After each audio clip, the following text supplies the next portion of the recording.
The weather here in Copenhagen is very good today, so as the climbing gyms are still closed, we want to go and explore by doing some urban climbing. It is safe to say Denmark is not known for being a climbing destination.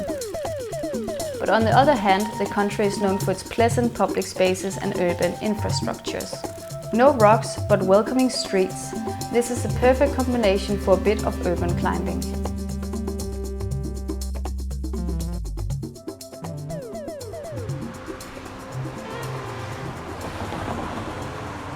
The walls of Copenhagen started to be climbed in the mid-80s by few members of the Danish Mountain Club, and one of the first urban climbing spots was on the side of the central station. This is almost like old school Fontainebleau mats. I should have puff also.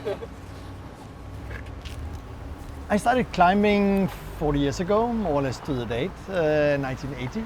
And Danish Mountain Club was, it was a mountain club aiming its members for going to the Alps, for mountaineering, and for training for that mountaineering, the members went to Kullaberg in Sweden. But then we realized that that climbing is not always the best training for climbing, not efficiently. So we wanted to do more, doing pull-ups at home or gymnastics, and then looking around town, are there some places we can do something to become better climbers? Right. Where did I cannot even remember where I started. Oh yeah, now I know. You can start with a hand jam here.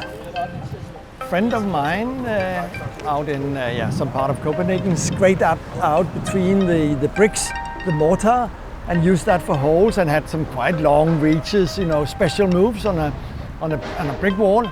And we were very few who went there. And it was good training. I used it a lot, but it was kind of a secret. To go there. We were only like 2-3 people coming there. And then we realized also if there's kind of natural rock, granite bridges. And then there was this sandstone wall here at the main station. I think I found that in the spring of '88 and started going back and forth and it spread, and we were quite maybe 10-15 people coming every now and then. I traverse. I find it quite difficult now. It's I don't know what the grade is. If it's a sport grade, maybe 7A or something. And then to put it all together, it took some time again to realize that I don't like I don't really understand people do these things, because I think that's part of the game, to find it and re-find it and remember it. But anyway, to find the footsteps is a little bit difficult. I think my record back then was going to the end 3 times and climbing in 6 times without jumping down. Not anymore. Bloody hell. I'm losing this one.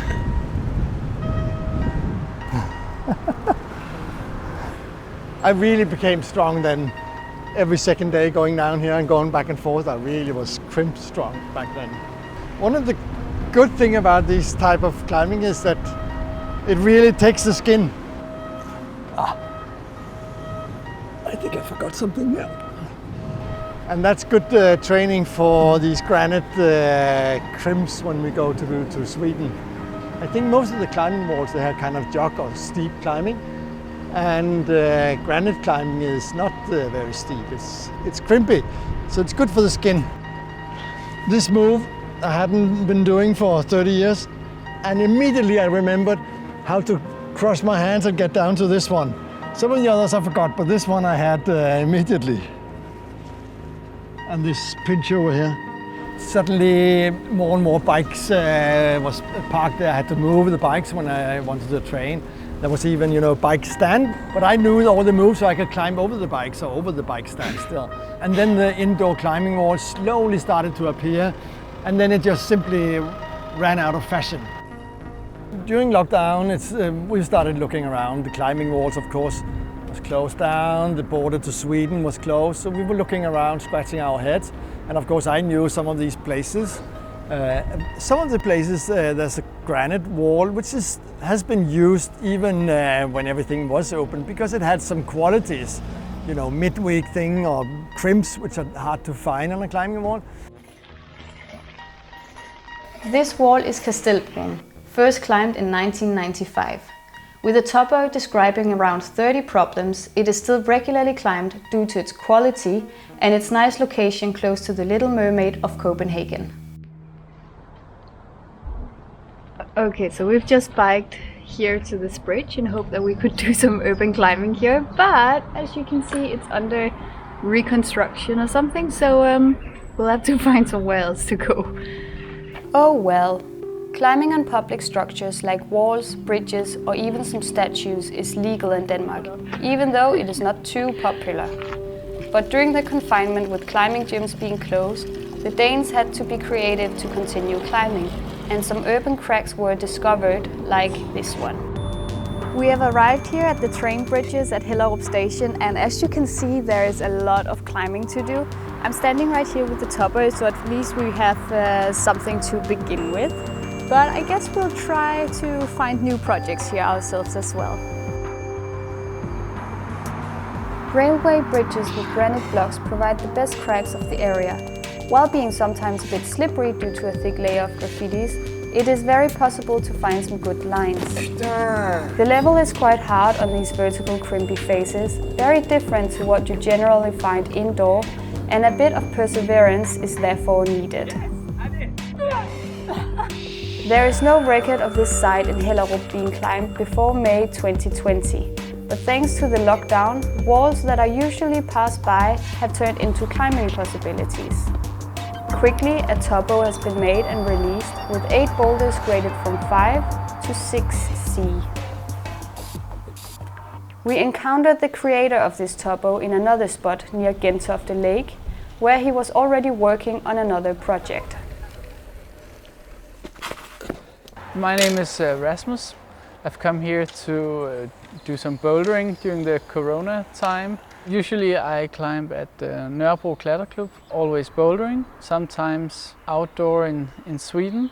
This is a climbing spot in Gentofte, just north of Gentofte Sø. It's 2 walls under a railway bridge, and in fact there's a lot of cars, but still I think the spot is quite good. The walls are about 5 meters high and the style is mostly crimps. I've been driving by this place for years, and only recently I thought that it could be a good climbing spot. So I found this place on a website called klatresteder.dk, but unfortunately the topo was gone, it was lost, so I decided to start to make a new one. That's it. Yeah? Works. Yeah. So? Blood hole in the 2 holes there, a small pocket. Yeah. And then go far up. Get a good hold, good crimp, and then a jog, and then to the top. And it's just a straight line, so it's what we're looking for. Yeah, I think we're ready. It is already the 3rd spot that Rasmus is working on. Available on a website, the topos are pretty elaborate, combining pictures and videos. So usually the process is to pick a line that looks good, and we try it a couple of times, and if it works out, we start filming them. The grade is about from 5 to 6C, maybe 6B+. So it's in the easy part of the scale, but there is some projects, for example the traverse, that might be quite hard. The topos are not easy to find if you don't speak Danish and if you're not a member of the Facebook groups of the local community, the group of Nørrebro Klatterklub being the most active. The biggest climbing database of the country can be found on klatresteder.dk, an old website created in 2001 by a member of the community. Despite the lack of contributors and some outdated information, it is still more exhaustive than modern climbing application when it comes to Denmark.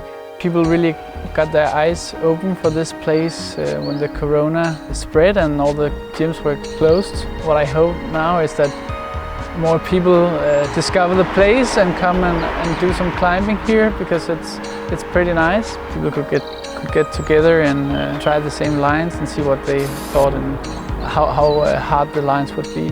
So yeah, that could be pretty nice. suddenly we realized that a lot of we're meeting people out here, and we arranged for meeting different places and went there again. Some of the granite bridges are hugely popular now. You can see chalk marks all over the places. So, yeah. With the lockdown, urban climbing has found a revival in spring 2020. Is a new community going to rise, gathering indoor climbers who meet at the bottom of the cracks?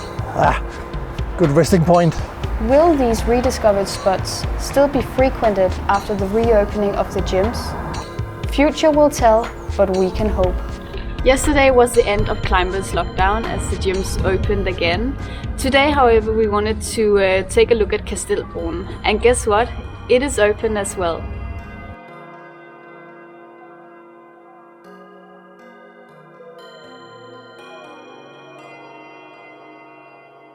There was this brick wall at the university. I think maybe 5 meters tall, just climb back and forth and up and down. And somebody realized, go a little bit higher, not falling down, and put a kind of a glued sticker thing, colored tape on the wall on the high point. And it moved a little bit higher. There was a new color the next day, or a little bit higher, until one of my friends, really good, skinny and headstrong, my friends, he put a sticker up all the way at the roof, 5 meters up. Nobody dared to take it down again or do anything. It was simply too high for me, absolutely.